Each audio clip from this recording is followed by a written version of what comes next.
ধৈর্য এমন একটা নিয়ামত যেটার ফল আসবেই। এটা আপনার চাচা, জেঠা, কাকা, মামা যতই যারাই অত্যাচার করুক না কেন, শুধু তাকায় থাকবেন রবের রহমতের দিকে। বিশ্বাস করেন ভাই, আপনার জন্য পৃথিবীর সবাই যদি দরজা বন্ধ করে দেয়, 100টা দরজা যদি বন্ধ হয়, রাস্তা বন্ধ হয়, লিখে রাখেন 1000টা দরজা রাস্তা আপনার আল্লাহ আপনার জন্য খুলে দিবেই দিবেই দিবে। জীবনে যাই আসুক, যত রকমের ঝড় তুফান আসুক, অস্থির হওয়া যাবে না, অধৈর্য হওয়া যাবে না। করণীয় কি? যা হওয়ার হোক, যেমন হওয়ার হোক, আমার একজন মালিক আছে। সুবহানাল্লাহ বলেন, শুনি না, আরো জোরে বলেন।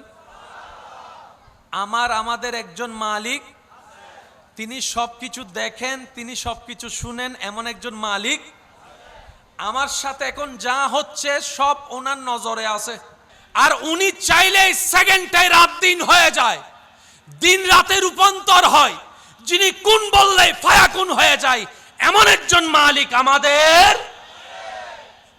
এরকম একজন মালিক থাকতে আমাদের টেনশন করার কোনো দরকার। আমাদের কাজ হচ্ছে যে ওনার হুকুমের অপেক্ষা করা। উনি যাই দিবেন সেটাই খুশি মনে আমরা আপন করে নিব। অধৈর্য, অস্থির হব না। চিৎকার দিয়ে বলেন ইনশাআল্লাহ, আরো জোরে বলেন ইনশাআল্লাহ। আমি আপনার এলাকা সম্পর্কে তেমন ভালো জানি না, সবাইকে আমি চিনি না, তবে আমি বলছি আপনারা একটু মিলাই দেখেন। এই এলাকায় এমনও কিছু বর্তমানে দনওয়ালা মানুষ আছে যারা একসময় বাতের বাতও পায়নি। এই এলাকায় এমনও কিছু মানুষ আছে যাদের আন্ডারে শত শত মানুষ চাকরি করে, কিন্তু একসময় উনি নিজে চাকরি করছে 20 টাকা, 30 টাকা, 40 টাকার বেতনে। আর একটু আওয়াজ দিয়ে বলেন আছে, আরো জোরে বলেন আছে। এই এলাকায় এমনও অনেক মানুষ আছে যারা টাকায় অনেকে পড়ালেখা করে, কিন্তু সে নিজে জীবনে পড়ালেখা করার তেমন কোনো সুযোগ আছে না, আছে না।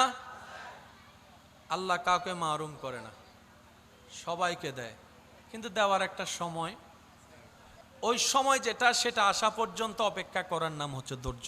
এবার কোরআন কি বলছেন দেখেন, ইন্নাল্লাহা মাআস সাবিরিন। বান্দা জেনে রেখো, মনে রেখো, আমি সবরকারীর সাথেই আছি।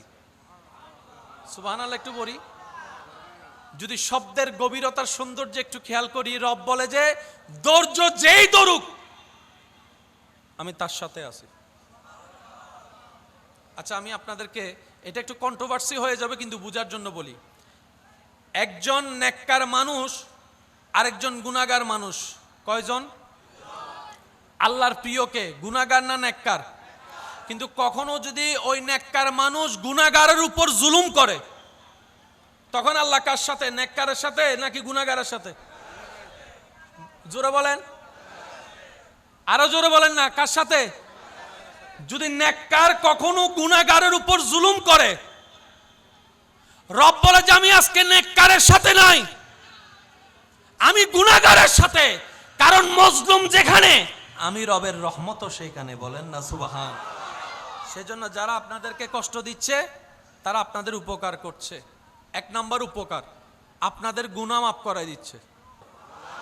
যারা আপনাদেরকে কষ্ট দিচ্ছে তারা আপনাদের গুনাহ মাফ করাই দিচ্ছে। 2 নম্বর, যারা আপনাদেরকে কষ্ট দিচ্ছে তারা আপনাদেরকে হাসরের আযাব থেকে বাঁচাই দিচ্ছে। 3 নম্বর, যারা আপনাদেরকে কষ্ট দিচ্ছে তারা আপনাদেরকে সওয়াব দিয়ে আপনাদের গুনাহগুলো নিজের কাঁধে নিয়ে নিচ্ছে। 4 নম্বর, যারা আপনাদের কাছে কষ্ট দিচ্ছে তারা আপনাদের জান্নাতে যাওয়ার রাস্তাটা সহজ করে দিচ্ছে। আল্লাহর বান্দাদের লিস্টের ভিতরে এমন কিছু সৌভাগ্যবান বান্দারা আছেন যাদেরকে আল্লাহ তাআলা চামড়ার 2টা চোখ দেখার জন্য দিয়েছেন, সাথে সাথে কলবের ঘরের 2টা চোখ আল্লাহ তাদেরকে এমন ভাবে দান করেছেন, সাধারণ মানুষ যা দেখে না, আল্লাহর দয়ায় ওনারা তা দেখতে পায়। সাধারণ মানুষ চোখে দেখেও যা বুঝতে পারে না, ওনারা চোখে না দেখেও তা বুঝতে পারে। এটাই আল্লাহ পাকের দান। চিৎকার দিয়ে বলেন সুবহান। এরা কারা? যারা আল্লাহর সান্নিধ্য পেয়েছেন, যারা আল্লাহর রহমতের সান্নিধ্য গিয়েছেন, তারাই আব্দুল্লাহ থেকে প্রমোশন পেয়ে ওয়ালি আল্লাহ হয়েছেন। এখানে ঝগড়ার তর্কের কিছু, জোরে বলেন না, ঝগড়া তর্কের কিছু। ধৈর্য এটাকে আলোকিত করে, ধৈর্য এটাকে মজবুত করে, ধৈর্য জীবনে টিকে থাকার জন্য একটা শক্ত ভূমিকা কাজ করে, ধৈর্য জীবনের অভিজ্ঞতাকে আরো পাকাপোক্ত করে, ধৈর্য মানুষ চিনতে সহযোগিতা করে, ধৈর্য আপনাকে সামনের কদম কিভাবে দিলে সুন্দর হবে সেটা আপনাকে শিখিয়ে দেয়। সেজন্য ধৈর্য ধরলে দুনিয়াতেও নিয়ামত, আখেরাতেও নিয়ামত। আচ্ছা সত্যি করে একটা কথা বলেন, এখানে যদি আল্লাহ পাক যদি কাউকে বলে তোর সারা জীবনের সমস্ত সম্পত্তি আমার নামে দান করে দে, আমি জান্নাতে একটা ঘর তুলে দিব, দান করবে কি করবে না? সবাই বলবে যে এখন লেখা নেন, এখন দেন, এখন সিস্টেম আছে না, সিস্টেম আছে না? ঠিক একই সিস্টেমটা আল্লাহ এখানে করে।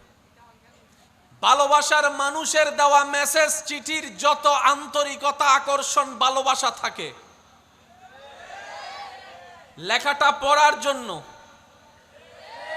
পড়া চিঠি যদি থেকে যায় 10 বছর পরে সেটা নিয়ে বুকে লাগায়, যেই টান, যেই আগ্রহ ভালোবাসার মানুষের লিখিত চিঠির মধ্যে থাকে, কারণ সেটা বুঝতে পেরেছে সেটা আমার ভালোবাসার, ভালো লাগার।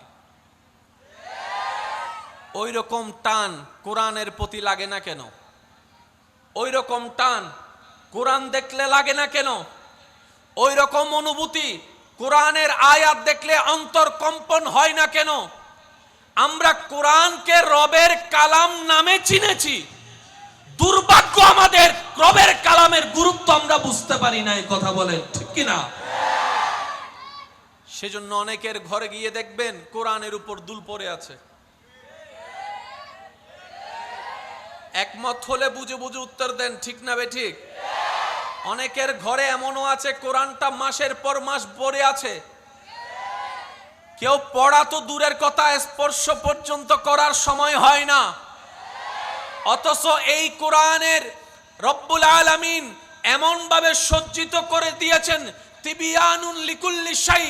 এই কোরআনকে আল্লাহ তাআলা এমন ভাবে সাজিয়ে দিয়েছেন, জালিকাল কিতাব লা রাইবা ফি। এই কোরআনকে আল্লাহ তাআলা এমন ভাবে সাজিয়ে দিয়েছেন, আর রহমান আল্লামাল কোরআন, ইয়াসিন ইয়াসিন ইয়াসিন। রব বলে কোরআনকে যদি ধরে রাখতে পারো, নবীর প্রেমকে সাথে নিয়ে আমি আল্লাহ কোরআনকে সাজিয়ে দিয়েছি এমন সুসজ্জিত ভাবে, পৃথিবীর সবাই সব প্রশ্নের মধ্যে গিয়ে আটকাই গেল, কোরআন যারা বহন করবে তারা কখনো আটকাই থাকবে না। চিৎকার দিয়ে বলেন সুবহানাল্লাহ। এই কোরআনকে ধরার মতো আমরা ধরতে জানি? ধরেছি প্রত্যেকবারই হাত দিয়ে, দিল দিয়ে। যদি একমত হন একটু আওয়াজ দেন না। কোরআনকে হাত দিয়ে 1000 বার ধরেছি।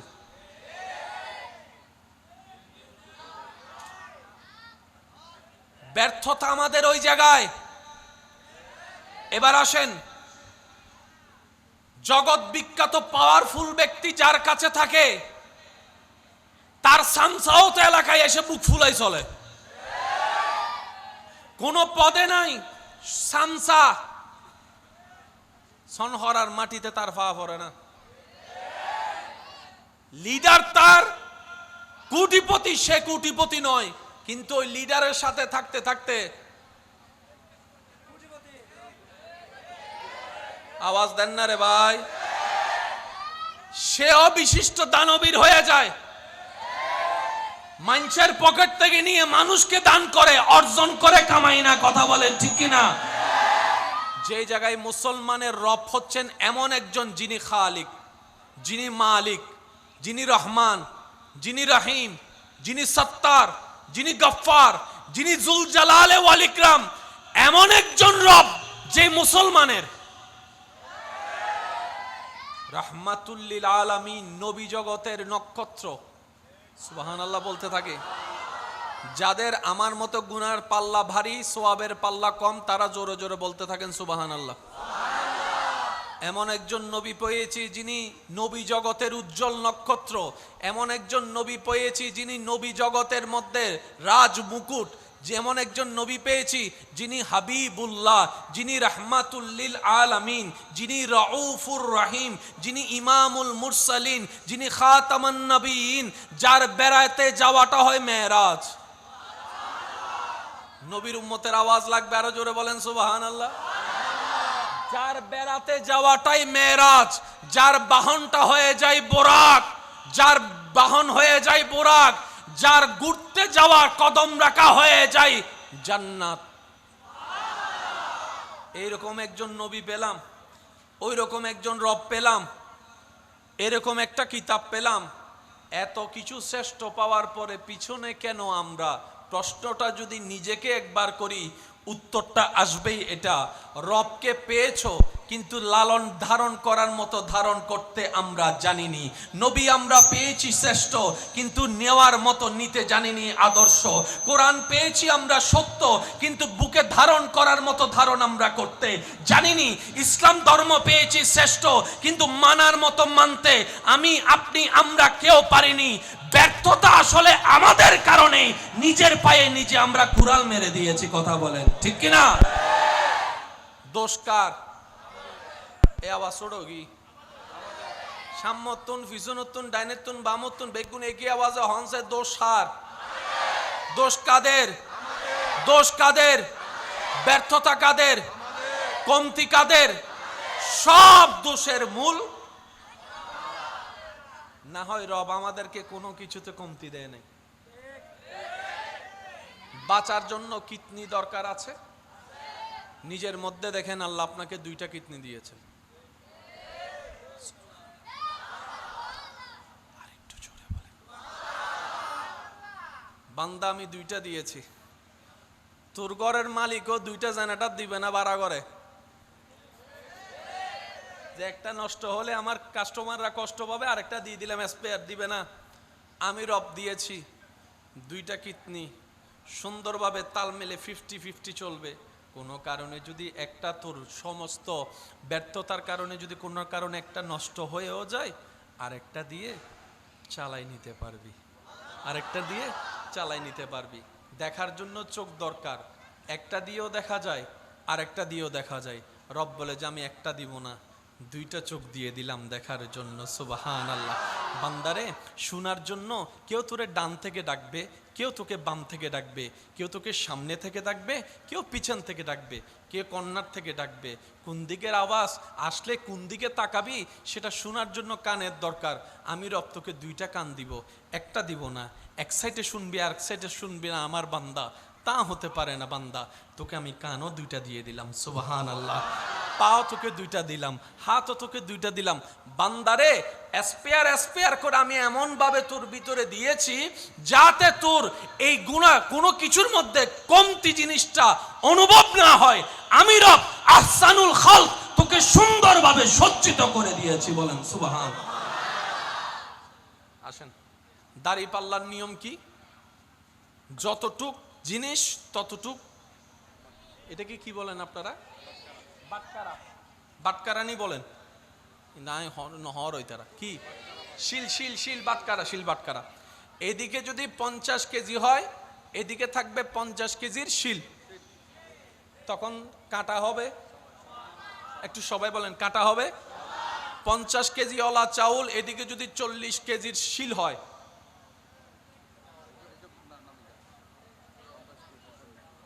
ঠিক আছে? বরাবর মিল, কাঁটাও বরাবর মিল। আল্লাহ তাআলা কত চমৎকার ভাবে মানুষ সৃষ্টি করেছেন। আর একটু জোরে। এখানে যারা হেঁটে এসেছেন, আজীবন যারা হেঁটেছেন, কখনো খেয়াল করেছেন কিনা জানি না, আপনার হাঁটার সাথে যে হাঁটার সাথে পা চলে, পায়ের সাথে হাতের সামঞ্জস্য কখনো খেয়াল করেছেন কিনা আমি জানি না। খেয়াল করলে দেখবেন আপনার ডান পা যখন সামনে থাকে, বাম হাত তখন পিছনে থাকে। ঠিক হইলে সওয়াব পাবেন, না হইতে পারে, কিন্তু সুবহানাল্লাহ হইলে বহুত সওয়াব। আর নান যারা গুনাহগার তালাই তারা হইদি সুবহানাল্লাহ হইবেলা, যারা সব বাড়ি গিয়ে তারা নহইলেও চলিব, সাই গুনাহগার কল হই ফল আছে সুবহানাল্লাহ। আপনার যখন ডান পা সামনে, বাম হাত আপনার, বাম পা যখন সামনে যায়, ডান হাত তখন পিছনে চলে যায়। আজকে এখান থেকে যাওয়ার সময় আমি অদমের কথাটা একটু ট্রাই করে দেখবেন। 5টা সেকেন্ড দাঁড়িয়ে ডান হাতের সাথে ডান পা মিলাই মিলাই চলার চেষ্টা করবেন, তখন মনে হবে যে আর্মি হাঁটতেছে। আমি কি বুঝাতে পারছি কথা? আপনি ডান পায়ের সাথে ডান হাত মিলাই কখনো হাঁটতে পারবেন না, শরীরের ব্যালেন্স নষ্ট হয়ে যাবে। এই পর্যন্ত যতজন পা দিয়ে হেঁটেছেন, কেউ ব্রেন দিয়ে এটা প্ল্যানিং করে করেন নাই, ডান পা সামনে দিলে আমি বাম হাত পিছনে রাখবো, বাম পা সামনে দিলে ডান হাত পিছনে রাখবো, কেউ প্ল্যানিং করে হাঁটেননি। আপনি হাঁটতেই আছেন ওইভাবে, রব সেইভাবেই ডিজাইন করে দিয়েছেন আমার বান্দা যেন হাঁটতে গিয়ে ভারসাম্য নষ্ট হয়ে পড়ে না যায়। সুবহান রব্বুল আলামিনের বড় দয়া। আল্লাহ, আল্লাহু আকবার কি বলা যাবে? পিছনের ভাই আপনাদের কি কষ্ট হচ্ছে? কষ্ট হচ্ছে আপনাদের? স্যার সবাই মিলে একবার দরুদ শরীফ পড়ি তো, আওয়াজটা যেন বড় হয়। আল্লাহুম্মা আলা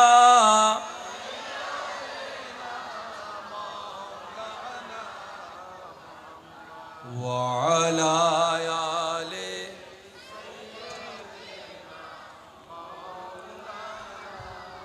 মুহাম্মাদ।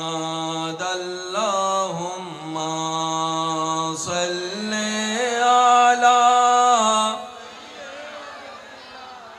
মাওলানা মুহাম্মাদ ওয়া আলা আলি সাইয়্যিদিনা।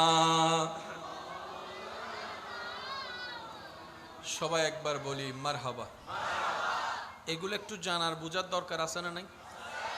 জানার লিস্টই আমাদের অনেক বড়। এই যে আব্বু, ও ভবিষ্যৎ প্রধানমন্ত্রী, ওইসো ওইসো আস্তে, ওই মিছিল নর এন্ডে স্কুল গুরু ফল্লা হতা হইতে ডর লাগে, হতা আবার মিছিল আন্দোলন নামিছে কি।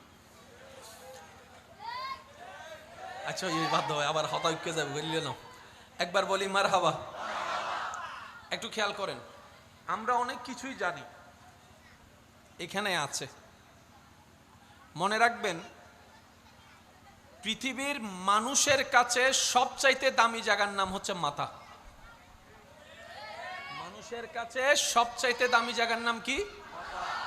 আর মুসলমানদের কাছে সবচাইতে দামি জায়গার নাম হচ্ছে সিনা। একটু বুঝার চেষ্টা করবেন প্লিজ, মনোযোগ।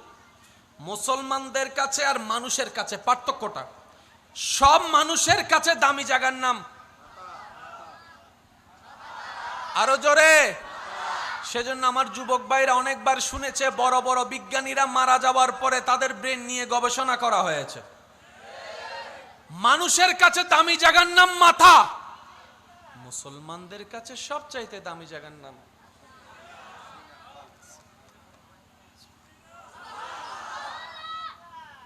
পৃথিবীর সাধারণ মানুষ যা স্ট্রোক করে সব এইখানে করে, আর হাসরের ময়দানে ইজ্জত পানেওয়ালা জান্নাত যাদেরকে খুঁজে, রবের প্রিয় বান্দা যারা হয়, তাদের সবচাইতে দামি জায়গা হচ্ছে সিনা। ওই সিনায় তারা সমস্ত নিয়ামতকে স্ট্রোক করে। একটু বুঝার চেষ্টা করবেন। আমার ছাত্র ভাই যারা আছেন, মাদ্রাসা স্কুলে যারা পড়ালেখা করেন, যাদের বিজ্ঞান, সায়েন্স, আর্টস, কমার্স এই 3টা সাবজেক্টের ভিতরে যাদের একটু ব্রেন ভালো, তাদেরকে সবাই পরামর্শ দেয় তুমি ক্লাস 9-এ উঠে কি নিও। একটু বলি, সবাই কি বলে? যে একটু বুঝে ভালো, পড়া ক্যাপচার করতে পারে সহজেই, তাদেরকে আমরা পরামর্শ দিই তুই সায়েন্স নি। আর আমার মতো যারা 10-12 একবারও মুখস্থ করতে পারে না, তারা সায়েন্স নিতে গেলে স্যারে বলে তুই নিজের মাথাও নাই আর গো হাই বেলাবি, মাথাও না বাজি, মাথাও না। যাদের ব্রেন ভালো তাদেরকে আমরা সায়েন্সের দিকে কেন দিই? কারণ সায়েন্সের জগৎটাই হচ্ছে তুলনামূলক সবচেয়ে একটু কঠিন, যেখানে রসায়ন আছে, যেখানে পদার্থ আছে, যেখানে কেমিস্ট্রি, বায়োলজি, ম্যাথমেটিক্স, এইরকম হাজার বিষয় আছে, বড় কঠিন কঠিন বিষয়। যারা ব্রেন দুর্বল তারা এই বিষয় নিয়ে কখনো আলগাতে পারে, আর যাদের ব্রেন ভালো তারা এইগুলা পড়তে পড়তে বড় বড় ডাক্তার হয়েছে, ইঞ্জিনিয়ার হয়েছে, পাইলট হয়েছে, বড় বড় বিজ্ঞানীরাও হয়েছে। কথা বলেন ঠিক কিনা? পৃথিবীর মানুষরা সমস্ত কিছু স্ট্রোক করে কোথায়? ব্রেইনে। আর আল্লাহ ওয়ালা যারা, তারা স্ট্রোক করে সব। এবার আসুন, পৃথিবীর সবচাইতে দামি কিতাবের নাম কি? এই কোরআন। পৃথিবীর সমস্ত বই আমরা কোথায় রাখি? বাংলা, অঙ্ক, ইংরেজি, বিজ্ঞান কোথায় রাখি? ব্রেনে।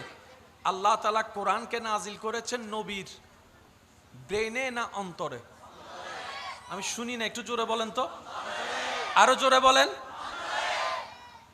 আল্লাহ শ্রেষ্ঠ কিতাব কোরআন নাজিল করার সময় নবীর নূরানি দেহ মুবারকের আফাত ও মুস্তকের ভিতরে অন্তরকে বাছাই করেছেন, অন্তরকে বাছাই করেছেন। সুবহানাল্লাহ বলেন না?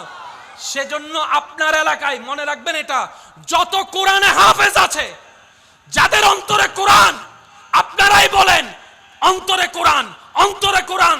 তার মানে অঙ্ক, ইংরেজি, বাংলা, বিজ্ঞান ব্রেনে সেভ হয়, হাফেজদের কোরআন সেভ হয় তাদের অন্তরে, তাদের কলবে। সেজন্য বড় বড় ডাক্তার পাগল হয়ে গেলে রুগী দেখতে পারে না, প্রেসক্রিপশন লিখতে পারে না, সব তাসিরি। আর আপনারাও সাক্ষী দিবেন আমার সাথে, অনেক পাগল হাফেজে কোরআন পাগল হওয়ার পরেও সব ভুলে গেছে। আমি শুনি নাই, আওয়াজটা একটু বলেন না আপনারা। তার ব্রেন স্ক্রু দিলেও কিচ্ছু চিনে না, পারে না, কিন্তু কোরআন পড়তে বলে অনর্গল পড়ে, অনর্গল পড়ে, অনর্গল পড়ে। এবার সেই ব্যক্তিকে জগৎ জিজ্ঞেস করে, তুমি তো সায়েন্সের বড় একটা স্টুডেন্ট ছিলা, তোমার বায়োলজি, ম্যাথমেটিক্সের ভালো দক্ষতা ছিল, এখন তুমি পারো না? বলে যে সব যা ব্রেনে সেভ করেছি, ব্রেনের স্ক্রু ঢিলা হওয়ার সাথে সাথে সব কিছুই, বলেন না, বলেন না, বলেন না, সব কিছুই আপনার ফরম্যাট হয়ে গিয়েছে। কিন্তু আমি কোরআন বলি নাই কেন জানো? আমি কোরআনকে কখনো ব্রেনের মধ্যে স্ট্রোক করতে পারি নাই।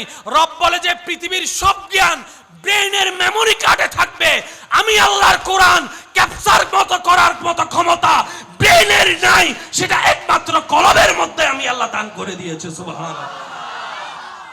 এখন আপনারা অঙ্কটা পুরোটাই বুঝতে পারবেন। কোরআন কি ঝগড়া লাগাতে আসছে নাকি ঝগড়া মিটাতে আসছে? কোরআন কি অশান্তি করতে আসছে নাকি শান্তি করতে আসছে? তো কাদের কারণে কোরআন দ্বারা শান্তি প্রতিষ্ঠা হবে? মনে রাখবেন, যাদের কোরআনটা হৃদয়ে থাকবে, হৃদয়ের চোখ দিয়ে যারা কোরআন পড়বে।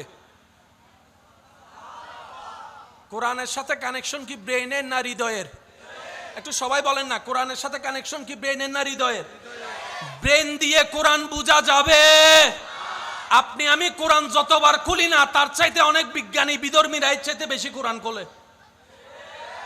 কিন্তু তাদের এখনো ভিতরে নূর আসে, কারণ কোরআন ব্রেন দিয়ে বোঝা যাবে।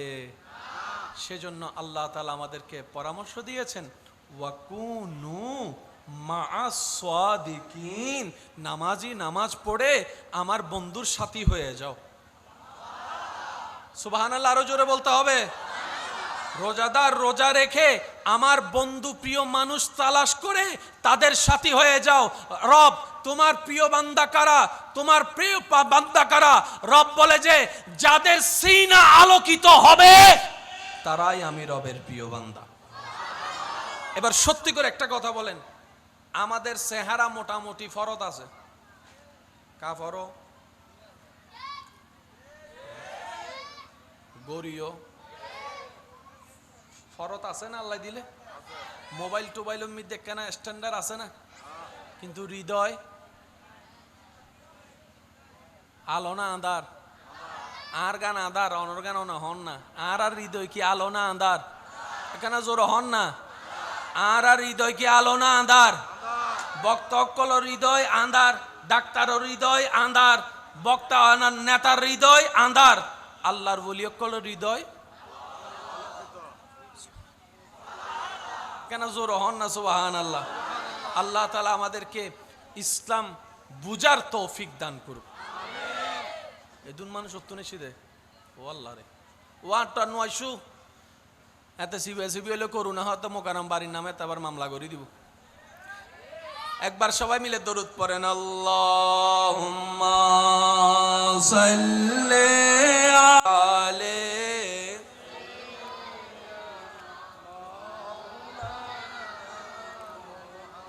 সবাই একবার বলি আলহামদুলিল্লাহ। ভাইয়া মনোযোগ আছে আপনাদের সবার? একটু একটু হাত তুলে দেখেন, মনোযোগ আছে সবার? নারায়ে তাকবীর, নারায়ে তাকবীর, নারায়ে রিসালাত। একবার বলেন মারহাবা। এই দুইটা কথা মনে রাখবেন। মানুষের দামি জায়গার নাম, এটা ভুলে গেলে হবে না। মানুষের দামি জায়গার নাম, মুসলমানদের দামি জায়গার নাম। সারা দুনিয়ার মানুষ আলোকিত করবে মাথাকে, মুসলমানদের আলোকিত করা দরকার সিনা। মাথা আলোকিত হলে সিনা আলোকিত হয় না, কিন্তু সিনা যদি একবার আলোকিত হয়ে যায়,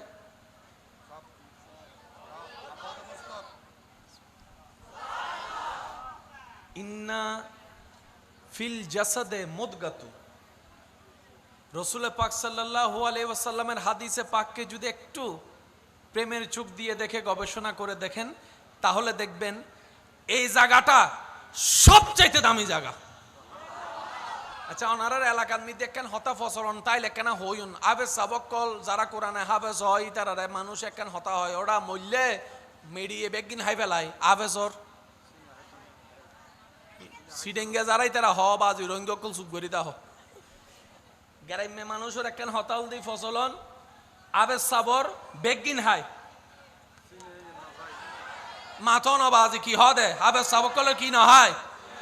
এবার আবে জোরে হুজুর করে ওড়া তুই তো বেগিন হাই বলি না হাই দিয়েন কি হদে জানলে কোরআন আছে। যেখানে কোরআন থাকে, যেখানে সাহেবে কোরআন রাহমাতুল্লিল আলামিন থাকে, যেখানে কোরআনের বাণী দাতা কালামুল্লাহ রব থাকে, এই জায়গা হচ্ছে, বলেন এই জায়গা কি? সেজন্য মনে রাখবেন, নামাজ যতক্ষণ আমরা পড়ি, নামাজ পড়ে যে বেতনটা আমরা পাই সওয়াব, সেটা আমরা জমাই কোথায়? ভাই একটু বলেন না, কোথায় কাঁদে? কোথায় কোথায়? রোজা, হজ, যাকাত, জিকির। আমি ওলামায়ে কেরামের একটু দোয়া চাচ্ছি। আমাদের ব্যর্থতা এই জায়গায়, আমরা যা জমানোর সবচাইতে বেশি জমাইছি কাঁদে, কিন্তু আমাদের লকার ছিল সিনাই। এখন আপনারা বুঝতে পারবেন নামাজি কখনো বাটপার হতে পারে? আপনাদের ঈমান যেটা বলে সেটা একটু বলবেন। নামাজি কখনো বাটপার হতে পারে? নামাজি কখনো সুদখোর হতে পারে? নামাজি কখনো অন্যের জায়গা দখল করতে পারে? নামাজি কখন জুতা চুরি করতে পারে? নামাজি কখনো মসজিদের ভিতর বেয়াদবি করতে পারে? নামাজি কখনো মানুষের নামে বদনাম দিয়ে বনি দিয়ে বিয়ে ভাঙতে পারে? আরো জোরে বলেন না পারে? নামাজি কখনো মানুষের কষ্টের কারণ হতে পারে? কিন্তু আপনি আপনার এলাকায় দেখেন, আমি আমার এলাকায় দেখি, যে যার এলাকায় দেখি, অনেক এমন কাজ আছে নামাজও পড়ে, নামাজও পড়ে, মানুষের জাগাও নাই মনে হয়, এটা আওয়াজ দেন না, নাই মনে হয়। নামাজও পড়ে, এক সপ্তাহের জন্য টাকা নিয়ে 10 বছরও টাকা দেয়। নামাজও পড়ে, সূরা আবার জালও করে। নামাজও পড়ে, আবার সুদও খায়। নামাজও পড়ে, আবার মা বাবার সাথে বেয়াদবিও করে।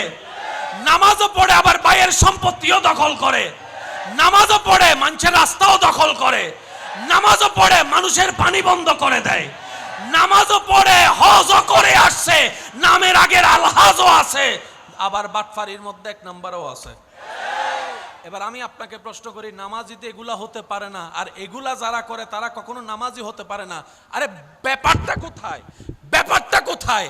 তখন উত্তর আসবে, যারা নামাজি আপনারা চিনেন তারা নামাজি আলাদা, হৃদয়ে সিনাই নামাজ নেওয়ালা আলাদা। আমি একটু ব্যাখ্যা করতে চাই, যেহেতু এই জিনিসটা আবার ক্লারিফাই না করলে আপনারা ভুল বুঝাটা একটু সহজ হয়, আমাদের সঠিক বুঝাটা একটু কম হয়, মানুষ সহজে যেটা করে, যেটা বুঝে, সেটার নাম হলো ভুল। ও মাতো না, ঠিক না? এবার আসেন, নামাজি আছে না নাই? জায়গা দখলও করে যে, আছে না নাই? তাহলে সে কখনো নামাজি হতে পারে? সে কি নামাজ পড়ে নাই? পড়েছে। এই নামাজ পড়ে নিয়ামতটা কোথায় রেখেছে? বলেন না কোথায়? আরো জোরে বলেন কোথায়? কিন্তু রাখা দরকার ছিল। বলেন, রাখা দরকার ছিল। এই জায়গায় আমরা ভুল করছি। বুঝতে পারছি? আমাদের করা দরকার ছিল এখান হয়ে একটু আমার সাথে সাথে, যদি কষ্ট না হয়, যাদের শিকার আগ্রহ আছে তারা একটু আমাকে রিপ্লাই দিবেন। মনোযোগ আছে সবার ইনশাল্লাহ? একটু বলেন, লা ইলাহা লা ইলাহা। মাশাআল্লাহ, একটু জোরে জোরে, লা ইলাহা। এবার বলেন, গুনাহ হইছে না সওয়াব? জোরে বলেন, গুনাহ হইছে না সওয়াব? এই সওয়াব জমে কোথায়? আমার আপনার সবার ডান কাঁধে যে ফেরেশতা আছে, ওনার কাজ হচ্ছে কি লেখা? সওয়াব লেখা। লা ইলাহা ইল্লাল্লাহ পড়েছি, সেটার সওয়াব ডান কাঁধের ফেরেশতা লিখেছে। এবার বলেন, লা ইলাহা ইল্লাল্লাহর ভিতর একটা নূর আছে না নাই? কোরআনের ভিতর নূর আছে না নাই? আওয়াজ আরো বড় লাগবে, নূর আছে না নাই? রুকুর মধ্যে নূর আছে না নাই? সিজদার তসবির মধ্যে নূর আছে না নাই? ওযুর মধ্যে নূর আছে না নাই? সূরা ফাতিহার মধ্যে নূর আছে না নাই? কোরআনের শুরু থেকে শেষ মধ্যে নূর আছে না নাই? কাবা শরীফ দেখার মধ্যে নূর আছে না নাই? লাব্বাইক আল্লাহুম্মা লাব্বাইক বলার মধ্যে নূর আছে না নাই? রোজার ভিতরে নূর আছে না নাই? তো সওয়াব তো কাঁধে জমাইলাম, নূরটা জমাইতে। এই জায়গায় সাধারণ মানুষ আর আল্লাহর ওলিদের পার্থক্য। সুবহানাল্লাহ নহর। আজ এ বোঝন আর গাইল দাদা আছে, ফিসুর কোনো হতুন আছে বাংলার গাইল তেল তেল ফানলার আছে না? এ আছে বলে হর হইতে কষ্ট হচ্ছে না তো আপনাদের? সত্যি করে ইমান আমানে বলেন, এইসব বিষয়গুলো একটু জানার বোঝার দরকার আছে। সমস্ত উলামায়ে কেরাম এবং মুরব্বীদের দোয়াকে মাথার উপর ছাদ বানিয়ে আমি চেষ্টা করছি। ওয়ামা তৌফিক ইল্লা বিল্লাহ, রব আমাকে যতটুকু দয়া করে। সাধারণ বান্দা আর আল্লাহর ওলি, আল্লাহ বান্দার পার্থক্য এখানে। সাধারণ মানুষে যা জমায় সব আল্লাহ ওয়ালারা যা জমায় কাঁধ হয়ে।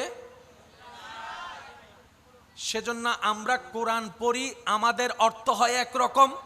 যখন সেই কোরআন আল্লামা রুমি দেখে,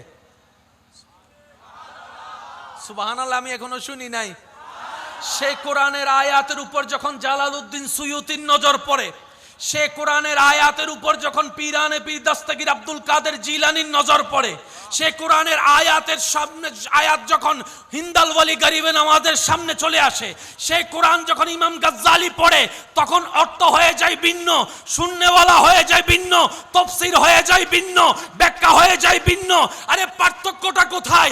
বলে যে ব্রেন দিয়ে কোরআনের ব্যাখ্যা ভিন্ন, হৃদয়ে ধারণ করা ব্যক্তিদের কোরআনের ব্যাখ্যা ভিন্ন হয়ে যায়। আমরা সব ধারণ করি কোথায়? ও মাতো নবাই হন্ডে। আর আল্লাহ ওয়ালারা সব ধারণ করে। আসেন, নামাজ কয় ওয়াক্ত? ফজর, জোহর, আসর, মাগরিব। এই পাঁচটা নামাজ ফরজ, বান্দা পড়লে আল্লাহ খুশি হয়। আর একটা নামাজ আছে সূরা নামাজ, গোপন নামাজ, আল্লাহর বেশি প্রিয়। এই নামাজটা কোনটা? আমি শুনি না, একটু সবাই মিলে বলেন। তাহাজ্জুদ পড়া কি ফরজ? ফরজ নয়, কিন্তু আল্লাহর বেশি প্রিয়। 5 ওয়াক্ত ফরজ, আল্লাহর ভালো লাগে বান্দা পড়লে, কিন্তু তাহাজ্জুদ পড়লে আল্লাহ আরো বেশি খুশি হয়। ব্যাপার কি? রব বলে যে 5টা ফরজ আমি রবের হুকুম, আমার বান্দা হুকুম পালন করেছে। আর তাহাজ্জুদ আমি তারা পড়তে বলি নাই, ফরজ করি নাই, তারা আমি ঘুমাইতে বলেছি। সে আমারে রাজি করার জন্য নিজের ঘুমকে হারাম করে না যায় নামাজে দাঁড়ায় গিয়েছে। সেজন্য নফল ইবাদত আল্লাহর বেশি প্রিয়। সুবহানাল্লাহ, আমি শুনি না আরো জোরে। রবের সান্নিধ্যের যে বিষয়টা, শুধু এই শব্দটার দিকে যাওয়ার চেষ্টা করছি। 5 ওয়াক্ত পড়লে আল্লাহ যতটুকু খুশি হয় বান্দার উপর, 5 ওয়াক্ত পড়ার পরে যারা গোপনে তাহাজ্জুদ পড়ে, তাদের উপর আল্লাহ আরো বেশি খুশি হয়। মনে রাখবেন, জান্নাতে যেতে গেলে সওয়াবের দরকার না গুনার দরকার? সওয়াব কাকে বলে, গুনাহ কাকে বলে? এক কথায় মনে রাখবেন, বান্দার যেই কাজে রব খুশি এটার নাম সওয়াব, বান্দার যেই কাজে শয়তান খুশি এটার নাম গুনাহ। একদম সহজ কথা। বান্দার যেই কাজে আল্লাহ খুশি, কষ্ট যদি না হয় একটা আওয়াজ দেন কি? বান্দার যেই কাজে শয়তান খুশি এটার নাম গুনার পাল্লা বাড়ি হলে জাহান্নাম, সওয়াবের পাল্লা বাড়ি হলে জান্নাত। সওয়াব কাকে বলে? রবকে খুশি করার নামে সওয়াব। তার মানে জান্নাতে যেতে গেলে একটাই কাজ করতে হবে, সেটা হচ্ছে রবকে খুশি করা। রবকে কি করা? খুশি করা। এবার আওয়াজ দিয়ে বলেন, বান্দা নামাজ পড়লে রব কি হয়? আওয়াজটা আরো বলে রাখবে, রব কি হয়? বান্দা যখন রমজানে রোজা রাখে রব কি হয়? হজ যাকাত করলে রব কি হয়? নফল রোজা রাখলে রব কি হয়? বান্দা যখন জানের চাইতে বেশি আল্লাহর হাবিব নবীকে ভালোবাসে রব কি হয়? আরো জোরে বলেন, রব কি হয়? বান্দা যখন সাহাবাকে সাহাবার মর্যাদা দেয়, আহলে বায়াতকে হৃদয়ে ধারণ করে সেই ভালোবাসা দেয়, তখন রব কি হয়? বান্দা যখন আল্লাহর নিয়ামত প্রাপ্ত বান্দাদেরকে সম্মান করে, তাজিম করে, মহব্বত করে, রব কি হয়?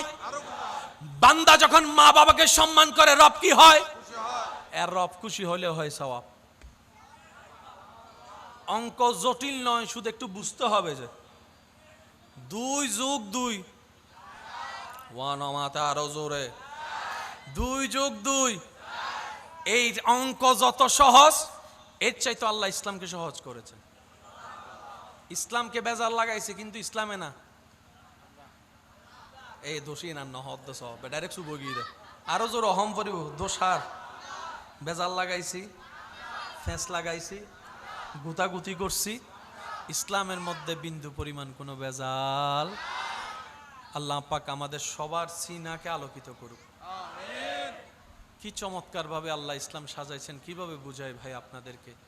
আমরা এখন যে দুনিয়ায় আছি, যে জান্নাতের চাওয়া আপনার আমার চাওয়া স্বপ্ন, সে জান্নাত এবং দুনিয়ার মাঝে 2টা স্টেশন আসে। একটার নাম কবর, একটার নাম হাসর। একটার নাম কবর, একটার নাম। এই 2টার সামনে ফেস হওয়া ছাড়া কি কেউ জান্নাতে আমরা যেতে পারবো? কারো পক্ষে সম্ভব? আপনি শুনলে অবাক হবেন, চমৎকার বিষয়। এই 2টা স্টেশনের মধ্যে 2 রকমের পরীক্ষা নেওয়া হবে সবার। কবরের পরীক্ষা একরকম, হাসরের পরীক্ষা আরেক রকম। মনে রাখবেন, হাসরে যাওয়ার পরে আপনাকে আমাকে প্রশ্ন করা হবে, ওই প্রশ্নপত্র ধরন হবে আমল নিয়ে। কি নিয়ে? আমল নিয়ে। আর কবরের মধ্যে যে প্রশ্ন করা হবে সেই প্রশ্নপত্র ধরন হবে ঈমান নিয়ে। কি নিয়ে? এবার বলেন, আমল থাকে কোথায়? সিনাই না কাঁধে? আমল আমল আমল লেখে যে ফেরেশতাগুলা কোথায়? তাহলে আমল থাকে কোথায়? আওয়াজ দিয়ে বলেন, আমল থাকে কোথায়? ভালো আমল ডান কাঁধে, খারাপ আমল বাম কাঁধে। এবার বলেন, হাসরে হবে আমলের হিসাব। আমল থাকে কোথায়? কাঁধে। আর ঈমান থাকে কোথায়? জোরে বলতে হবে, ঈমান থাকে কোথায়? এবার বুঝে রাখবেন, মনে রাখবেন, হাসরে যাওয়ার পরে আল্লাহ তাআলা জিজ্ঞেস করবে, তোমার কাঁধে কি আছে বের করো। কবরে যাওয়ার পরে জিজ্ঞেস করবে, তোমার অন্তরে কি আছে। এই অঙ্কটা একটু মাথায় রাখবেন। কবরে জিজ্ঞেস করা হবে সিনাই কি আছে, হাসরে গেলে জিজ্ঞেস করা হবে কাঁধে কি আছে। এবার বলেন, ভালোবাসা কি কাঁধে থাকে না সিনাই? আওয়াজটা একটু জোরে বলতে হবে। ভালোবাসা কি কাঁধে থাকে না সিনাই? আদব কি কাঁধে থাকে না সিনাই? মহাব্বত কি কাঁধে থাকে না সিনাই? সেজন্য বলা হয়েছে, লা ঈমানা লিমান লা মুহাব্বাতা লাহু লা ইউমিনু আহাদুকুম হাত্তা আকুনা আহাব্বা ইলাইহি মিন ওয়ালিদি ওয়া ওয়ালাদি ওয়ান নাস আজমাইন।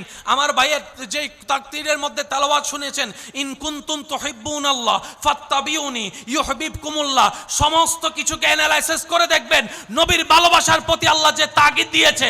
আল্লাহ বলে, আমার নবীকে সিনায় রাখবা। বলেন না সুবহানাল্লাহ। নবীর স্থান মানুষের, আওয়াজটা একটু বড় করে দিতে হবে, নবীর স্থান উম্মতের সিনায়। আল্লাহ পাকের স্থান বান্দাদের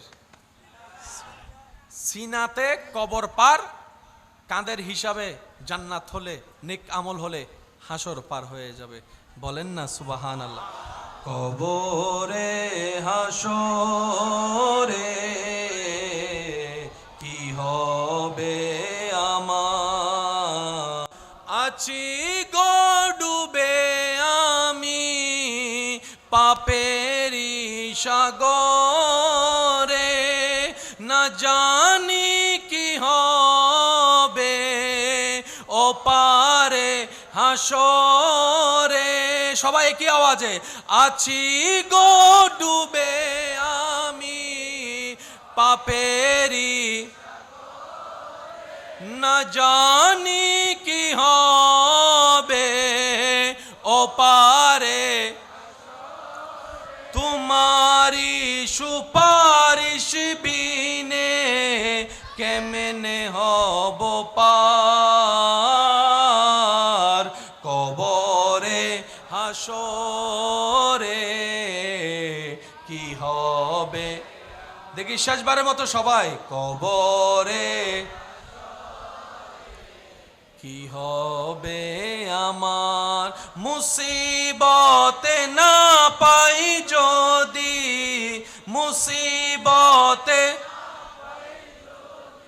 করুণা তোমার, কবরে হাসরে কি হবে। উচ্চ আওয়াজ একবার বলেন মারহাবা। যে দুই একজন আমাকে ভালোবাসেন ওনাদের উদ্দেশ্যে আমি আবদার করে কিছু কথা বলার অধিকার আছে বলে আমার মনে হয়। অনুমতি কি আছে আপনাদের? আমি সবাইকে উদ্দেশ্য করে বলছি না, যারা আমি অদমকে নিজের মনের সৌন্দর্যের কারণে নিজের মনে স্থান দিয়েছেন, আবদার করে ভালোবেসে তাদের উদ্দেশ্যে আমি দুই একটা কথা বলে আলোচনা গুছিয়ে আনবো। এক নাম্বার কথা, জীবনে যাই আসুক, যতই ঝড় তুফান আসুক, এখানে অনেকের বাচ্চা মারা গেছে, আছে না? আল্লাহ দিল গিললে নহয়, এটা কিছু কিছু মানুষ গুরুই বহর বিয়ে না করে দি বহর, আর বিয়ে দাবে চুপ করি বই দেখি। ও আল্লাহ দিল কিনলে, আল্লাহ দায় জিয়ান গরিব আল্লাহ গরি দি সুবহানাল্লাহ। কেন জোর হ না? এবার মায় হদ আল্লাহ 7 বছর বাদে বাচ্চাও দিলে, আবার লইও গেলে গুই বুকখান ভাটিদার গুই বালার বালা কি দিলাম, বাপে হদ দাও আল্লাহ মানছে আজার হতা হই আর দাঁড় বউরে বাচ্চা নদ দেয় বাঁধা টাদা হত কিছু হই, এই এত বছর বাদে বাচ্চাও দিলে, আবার লইও গেলে গুই আল্লাহ দিলেও কিনলে লইলেও কিনলে, আল্লাহ হতা হাসর হতাই। তারপর বুঝিবি হাসরে যাওয়ার পরে বাবাও আটকাই গেল গুনার কারণে, মাও আটকাই গেল গুনার কারণে, জান্নাত পাওয়ার কোনো সুযোগ। এবার তাদেরকে ফেরেশতারা জাহান্নামে নিয়ে যাচ্ছে। হঠাৎ করে একজন ফেরেশতা এসে বলে, দাঁড়াও, তাদেরকে দাঁড় করাও। তাদের হিসাব পাল্টাই গিয়েছে, তাদের রায় চেঞ্জ হয়েছে। বলে যে কেমন চেঞ্জ? বলে যে তাদেরকে জাহান্নামে নয়, জান্নাতের রাস্তাটা একটু দেখাই দাও, জান্নাতের রাস্তা দেখাই দাও। সুবহানাল্লাহ, একটু জোরে বলি না, জান্নাতের রাস্তা দেখাই দাও। এবার গুনাহগার বাবা গুনাহগার মা দুইজনে ভাবতে থাকে, কিরে জান্নাত পাওয়া তো দূরের কথা, জান্নাতের গ্রান পাওয়ার তো যোগ্যতা আমাদের কাছে নাই, গুনাই গুনাহ করছি, আবার জান্নাত পেলাম কিভাবে? আল্লাহর তো কোনো হিকমত তো নিশ্চয় আছে। এবার জান্নাতের দরজায় দাঁড়ায় দেখে ছোট্ট একটা বাচ্চা দাঁড়ায় আছে। এবার সে জিজ্ঞেস করে, বলে যে তুমি কে? বলে যে বাবা আমারে চিনো নাই, আমাকে চিনো নাই। সুবহানাল্লাহ, আওয়াজ আসতেছে না? আমাকে চিনো নাই? বাবা মা বলে যে না আমি তো তোমাকে চিনছি না, তুমি কে? বলে যে আমি তোমার সেই সন্তান যে কোলে থাকা অবস্থায় আল্লাহ দুনিয়ার থেকে নিয়ে এসেছিল, তোমাদেরকে কিছুটা কষ্ট দিয়েছিল, আজকে তোমাদেরকে জান্নাতে দেওয়ার জন্য আমাকে মাসুম অবস্থায় আল্লাহ দুনিয়ার থেকে নিয়ে আসছেন। এবার মা বাবা হদ আল্লাহ জিয়েন গজ্জু বালা গজ্জু এতম বাদ কথা না হয়, এতন বাদ আইরে মা বাবা হদ দেয় জিয়েন গজ্জু যদি এবারে নোয়াইনতেই তো গুনাহগার হইতু আরও জেন্ডে ইয়া ইতেরে গুনাহ করিবার আগে দুনিয়া তুললে এসো আজ ইতে নিষ্পাপ ওই বাচ্চাই বা মা বাবা হলো সুপারিশ করছি। সেজন্য যাদের বাচ্চা মারা গিয়েছে আফসোস করেন না, যার মাল উনি নিছে আর উনি বুঝে শুনেই নিছে। একটু বলেন না রে ভাই, সম্পত্তি দিছে কে? আবার নিয়ে যাচ্ছে কে? মালিকের যা মন চায় তা করবে, আপনি আমি বলার কে? যারা বলে তারা বান্দা নয়, আর যারা মওলার খুশির উপর খুশি থাকে তারাই হচ্ছে খাস বান্দা, যার বাস্তব প্রমাণ কারবালার ময়দানে ইমাম আলী মাকাম ইমাম হোসেন দিয়ে গিয়েছেন। সুবহানাল্লাহ। ইমাম হোসেন বলে, রব পানি তৃষ্ণা লাগছে। রব বলে যে হোসেন তুমি পানি না খেলে আমি খুশি হব। আমি আর বলতে বলবো না, আপনারাই বলেন জোরে জোরে সুবহানাল্লাহ। রব বলে যে হোসেন তুমি পানি না খেলে আমি খুশি হব। হোসেন বলে, ইমাম হোসেন বলে, আল্লাহ তুমি যদি খুশি হও, আমি হোসেন আজকে না আজীবনই পানি খাওয়া তো দূরের কথা, আমি স্পর্শ পর্যন্ত করব না। কারণ মওলা বান্দার কাজই হচ্ছে রবকে খুশি করা, রবকে খুশি করা, রবকে খুশি করা। আপনার কি মনে হয় ইমাম হোসেন তৃষ্ণার্তভাবে দুনিয়ার থেকে গিয়েছেন? না রে না। এক তৃষ্ণা তো পানির তৃষ্ণা। আশেকরা একটু খেয়াল করবেন, এক তৃষ্ণা পানির তৃষ্ণা, আরেক তৃষ্ণা প্রেমের তৃষ্ণা। জগৎ দেখেছে ইমাম হোসেনের গলার তৃষ্ণার কথা, জগৎ দেখেছে ইমাম হোসেনের বুকের তৃষ্ণার কথা। আরেক তৃষ্ণা সেই তৃষ্ণার আড়ালে ছিল, সেটা হচ্ছে আল্লাহকে দেখার তৃষ্ণা। আমাদের নজর হচ্ছে পানির দিকে, ইমাম হোসেনের নজর হচ্ছে হনরহম হবর জাইলর। আয় বোম মারি দিম দে বাজে আওয়াজ ছোট হইলে আরো জোর হম পড়িব। এক তৃষ্ণা পানির তৃষ্ণা। প্রথম দুইটুক খাইলে ওরে যে শান্তি লাগে। বাদশাহ অজ্ঞ ফানি তিয়েসে মরি যার গুই হাদেমত তো এক বোতল ফানি আছে, হাদেমর হদ্দে ফানি ইন দে। বাদশাহ হাদেমা হদ্দে তোরে দিম, ঠিক আছে, অর্ধক রাজত্ব আরে লেহি দে। দিব না ন দিব? সত্যি কি রহন দিব না ন দিব? ওদের আগে হাই লই, অর্ধক তো আছে। ফানি বেন জিনিস ওই রকম পানি তৃষ্ণা বুকের মধ্যে লালন করে ইমাম হোসেন অপেক্ষা করছে। তারা যত দ্রুত শহীদ করার চেষ্টা করছে, ইমাম হোসেন তার চাইতে অতি দ্রুত চলে যাওয়ার চেষ্টা করছে। তারা মনে করছে আমরা মারতে আছি, ইমাম হোসেন পরাজিত হবে। ইমাম হোসেন বলে, তোদের চোখে পরাজিত হতে পারলেই তো রবের চোখে জিতে যাব। মনে রাখবেন, শয়তানের চোখে যে হারে রবের চোখে সে জিতে। শয়তানের চোখে যে জিতে রবের রহমতের চোখে সে হারে। এবার জগৎ দেখে ইমাম হোসেনের ডাইনে পানি, বলেন না বলেন, ডাইনে পানি, বামে পানি, সামনে পিছনে পানি, ফুরাত নদীর চারিদিকে পানি বন্ধ, চারিদিকে পানি। সবাই বলে যে ইমাম হোসেনের পানি নাই, ইমাম হোসেন এখান থেকে বসে হাউজে কাউসারের পানি দেখতেছে। আরো জোরে। এই জিনিসটা ওনারা বুঝিবে না, এত একখানা হালকা সিডিং হম ফরি না, একখানা মুরব্বী কলে মারতো নবাজি, গুরু ফক কলে আওয়াজ ন দিব, মুরব্বী কলে আওয়াজ দিও। বহু সময় কিছু মানুষ শহরাতত মরিবের টাইমত বিছানা যাতে শুইতে হয়, বেগুনে যাই রে এত বহুত মুরব্বী কলে মানুষরা হদে দরজাতুন কেন উনিলে হইন বাজি দরজাতুন এ রাস্তা করি দে নহয়, এই জানালাতুন সর এন্দি ফরত করি দে, এন্দি রাস্তা করি দে। দাদা নাতি টাতি বেগুন জুন গিরিব হইতে কি দাদারা দাদি রে হদে হনাইর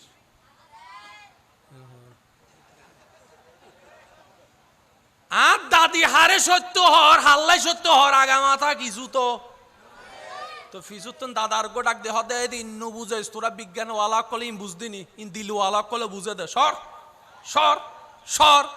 এবার দাদাও হদ্দে সর, দাদিও হদ্দে সর, অদাদি হনাই দে আর তো কেউ নদীহির তো দাদি উত্তর দে মানুষ মরিবে টাইম হইলে আল্লাহ শুকুর ফর্দা তুলি ফেলাই ইবে এন কিছু দেহে সাধারণ মানুষ ইন ন দেহে। এ হঠাৎ কি কের হনো দ্বিমত আছে না? দ্বিমত তাইলে সিডাঙ্গতুন জগু আর সিডাঙ্গে বাসায় হইতো সিডাঙ্গে মানুষ দ্বিমত গড়িতে তুনো ও মা তো না বাজি ঠিক না অনে ন দাহন মানে কাহিনী নাই দেন আছে অনেন দেখুন দে হয় না নয়। ইমাম হুসাইন কারবালার ময়দানে দাঁড়িয়ে হাউজে কাউসার দেখতেছে। সুবহানাল্লাহ বলেন।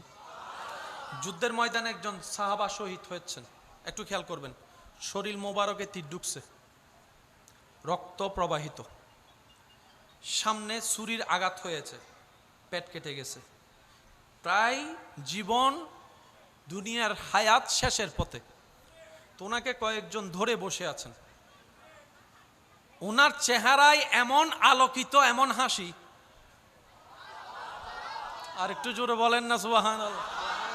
মুখে শাহাদাতের বাণী, এদিকে রক্তাক্ত দেহ, চেহারার মধ্যে কোনো ভয় নাই, টেনশন নাই, পরিবারের কোনো আশা চিন্তা নাই।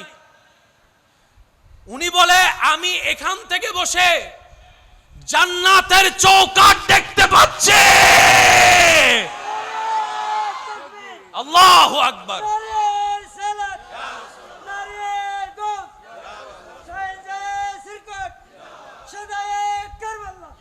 উচ্চ আওয়াজ একবার বলেন মারহাবা। এবার হাদিসকে যদি আপনি সামনে রাখেন, নেককার মানুষ দুনিয়া থেকে যাওয়ার আগে এক রকমের ফেরেশতা আসে, বদকার মানুষ যাওয়ার আগে ফেরেশতা আরেক রকমের আসে। ফেরেশতা আছে সত্য, আমরা দেখি, কিন্তু যার জান যাবে,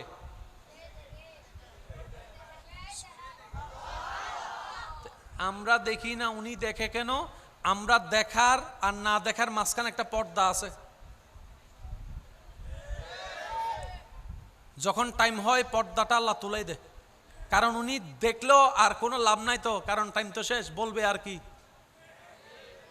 কিছু বান্দা এমন আছে যাদের হায়াত শেষ হওয়ার আগেই আল্লাহ খুশি হয়ে সে পর্দাটা তুলে দেয়, তাদের কলবের আলোকিত এমন চোখ হয়, ইন্না ফিল কলবে আইনানে ওয়া উজনানে, আল্লাহ চাহে তো তারা জমিনে বসে বসে আসমানও দেখতে পারে। পার্থক্য কি বোঝা যাচ্ছে? বলেন না, পার্থক্য বোঝা যাচ্ছে? এন্ড সিসি ক্যামেরা আছে না বহু জায়গা, লাইট বন্ধ করল, লাইট বন্ধ করল, আজ এই সিসি ক্যামেরা যাইরে চাইবেন লাইট বন্ধ করল দেখা যায় কেন, এন্ড ছোড়ো লাল বাতি আছে।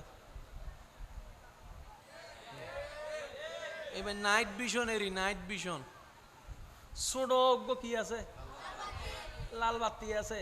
এই ছোড়ো লাল বাতি বে এন আলোকিত এন ভাবে ক্যামেরা বে ডিজাইন গুজি দে, লাইট বন্ধ করে দিল, মাথন না। মানুষের চোখের টস মারলে চোখ জ্বলে না? বিলাই চোখের টস মারি চাই, শিয়ালো চোখ, কুত্তর চোখ, আল্লাহ প্রত্যেক প্রাণী পশু অকল চোখমিদি নাইট ভিশন ক্যামেরা দি দি না। সুবহানাল্লাহ। এবার আয়দন ঘরে যাই এর হইন আর কেন আস্তে করে হন না। আর আঁধার হয়ে গেলে মোমবাতি ম্যাচ মোবাইল হুজি দি কেন?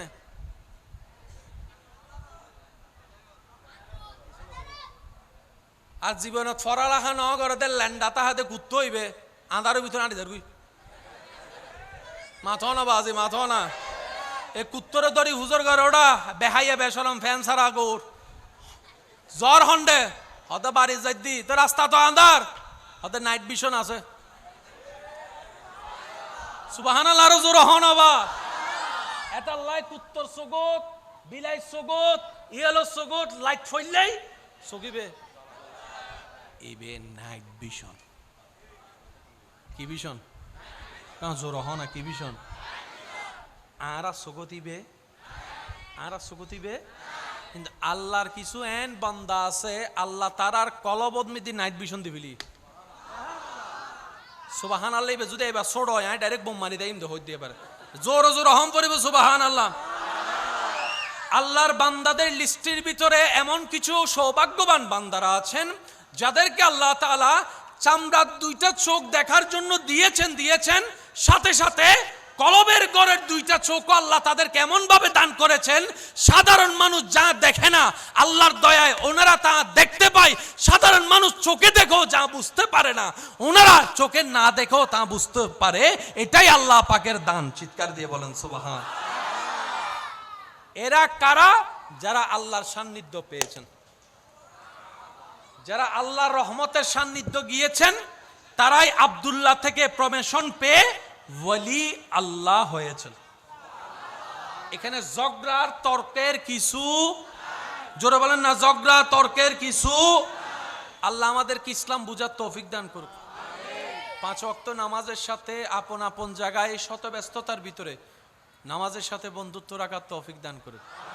আপনারা প্রত্যেকদিন এই মাহফিলে উপস্থিত হয়ে মাহফিলটাকে আলোকময় করেন। বেশিক্ষণ সময় আপনাদেরকে বসিয়ে রাখাটা ঠিক হবে না, সুন্দর হবে না। অনুরোধ করব এই 10টা দিন যে মাহফিল, এই মাহফিল আপনারা স্বাচ্ছন্দ্যের সাথে আনন্দের সাথে আসবেন। জানি না আপনাদের বিষয়টা কেমন লাগে। আমার মনে হয় এই মাহফিলটাই এলাকার জন্য একটা ঈদের উৎসব নিয়ে আসে। অনেকের চেহারা মলিন হয়, স্বাভাবিক, কারণ যেখানে নেগেটিভ নাই সেখানে পজিটিভের কোনো দাম। সেজন্য সব জায়গায় পজিটিভ নেগেটিভ দুটোটারই দরকার। এমনও তো হতে পারে মেয়ের বিয়ে হয়েছে অন্য জায়গায়, তারা শ্বশুর বাড়িতে জামাইরে বলে রাখছে আর এলাকার 10 দিন ব্যাপী মাহফিলুত, আরে কিন্তু বড় বাড়িত ইলে নাই ফাল্লারেন্ডা আছে নমা থেকে আসে না, হন আবাজ এই মাহফিল লানোর লক্ষ্য করিয়ে রে আর বৈনকল ফোয়া মাইয়া লই চলে এসি।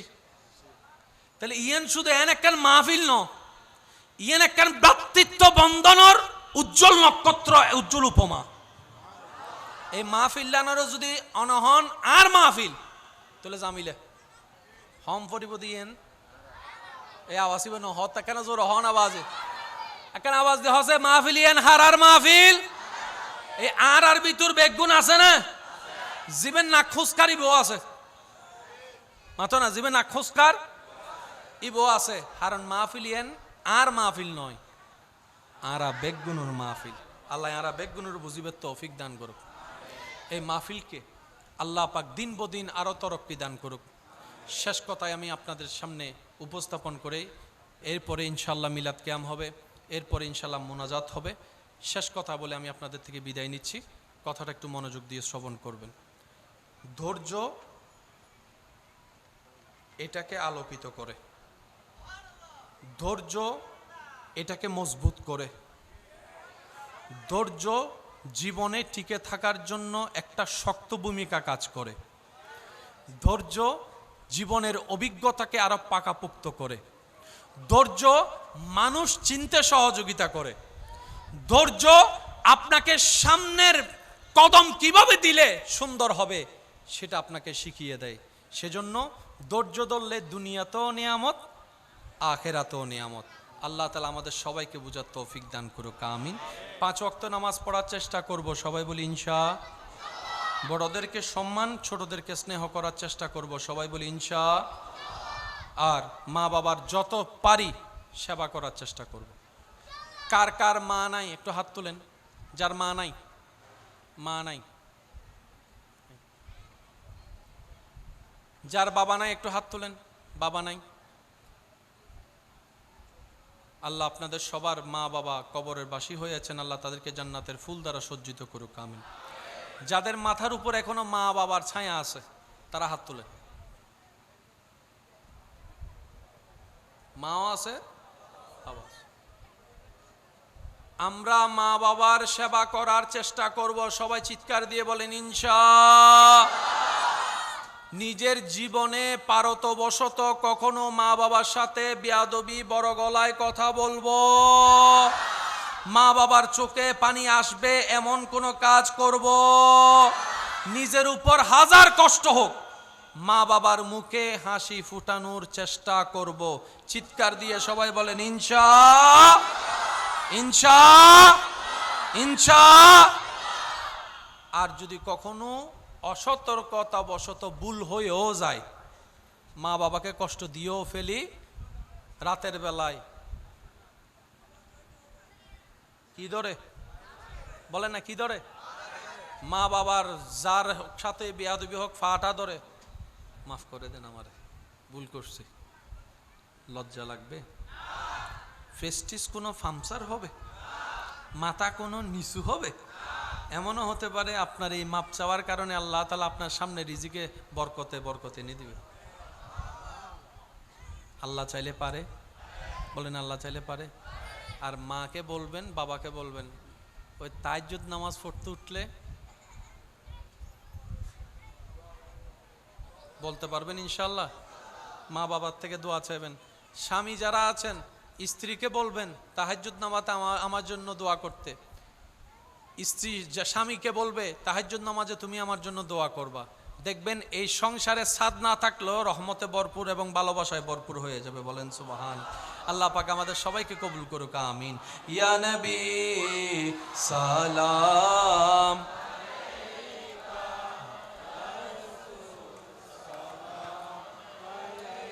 या हबीब सलाम अलैका सलाम अपनी जे नूरे रमोबी निखिलेर धेनेर छोबी अपनी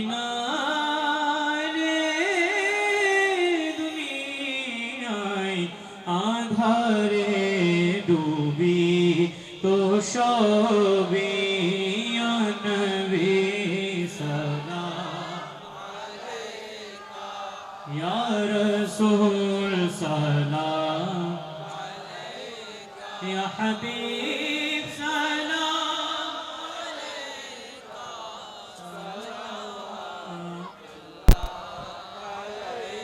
طلع البدر علينا من ثنية الوداع وجب الشكر علينا ما دعا لله داعي يا نبي سلام या रसूल सलाम अलैका या हबीब सलाम अलैका सलावतुल्लाह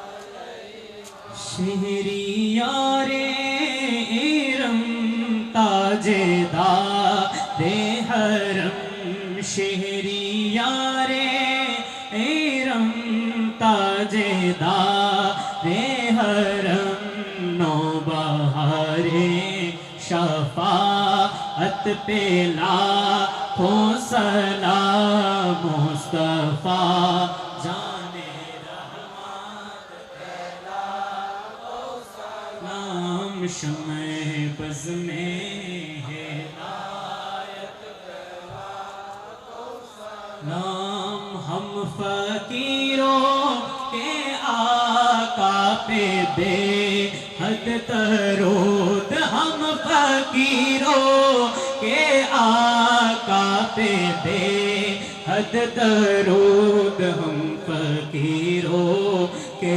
सेवर पे लाखों सलाम मुस्तफा रहमत पे